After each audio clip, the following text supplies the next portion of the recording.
Ամերիկա-իսրայելական հարձակումներն ու փոխադարձ հարվածները շարունակվել են ամբողջ գիշեր և նոր թափով վերսկսվել այսօր առավոտյան։ Ավերիչ հարվածներ են հասցվել Թեհրանի հարավում գտնվող Նազիաբադին և Զանջան քաղաքին։ Պայթյուններ են որոտացել Թեհրանի Մեհրաբադ օդանավակայանում։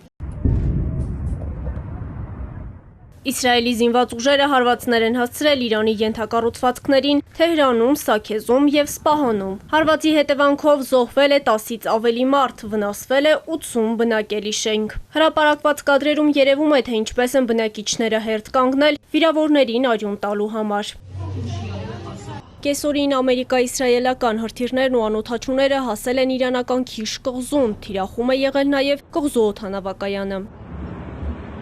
Իրանը նոր գրոհների շարք է սկսել Իսրայելի և տարածաշրջանում տեղակայված ամերիկյան ու իսրայելական ռազմաբազաների ու ռազմական ենթակառուցվածքների վրա։ Իրաքում գտնվող ամերիկյան Քելոգ Բրաուն և Ռութ ինժեներական և լոգիստիկ ընկերությանը պատկանող օբյեկտը, որը կապված է Միացյալ Նահանգների զինված ուժերի հետ, բոցավառվում էր ամբողջ գիշեր։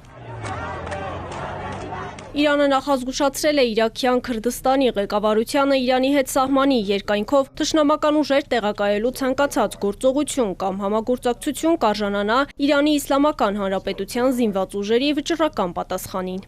Իրանական հեղափոխության պահապանների կորպուսի խոսնակ Իբրահիմ Զոլֆաղարին հայտարարել է, որ թույլ չեն տա տարածաշրջանի հակաիրանական խմբավորումներին գործել Իրանի դեմ։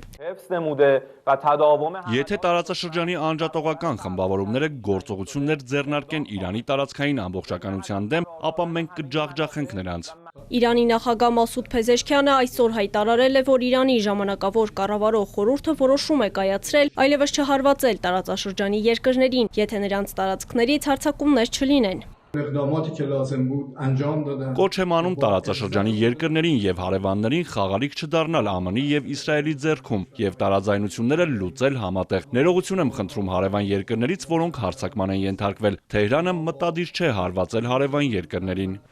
ԱՄՆ ռազմածովային ուժերը հաստատել են, որ Ջերալդ Ֆորդ ավիակիրը և դրա հարվածային խումբը միջերկրական ծովից անցել են Սուեզի ջրանցքով, ուղղվելով դեպի Մերձավոր Արևելք։ Միաժամանակ ամերիկյան լրատվամիջոցները գրում են Ջորջ Բուշ ավիակրի դելոկացիայի մասին։ Դոնալդ Թրամփն հայտարարել է, որ Իրանի հետ պատերազմի ավարտի մեկ տարբերակ կա՝ անվերապահ կապիտուլյացիա։ Ինչպես նաև ասել է, որ դեմ չէ, որ Իրանը ղեկավարի կրոնական առաջնորդ։ Ամեն ինչ նրանք ունեն ոչնչացված է, նրանց նավատորմը, նրանց կապը կտրված է, նրանց առաջնորդները ոչնչացված են։ Իրանի ռազմաօդային ուժերը լիովին ոչնչացված են։ Նրանք ունեն 32 նավ, բոլոր 32-ը գտնվում են օվկիանոսի հատակում։ Կարծում եմ մենք այն երկիրն ենք, որն ավելի հարգված է, քան երբևէ եղել է։ Ի պատասխան Թրամփի կապիտուլյացիան ընդունելու կոչին Փեզեշքյանը ասել է, որ թշնամու երազանքը երբեք չի իրականանա։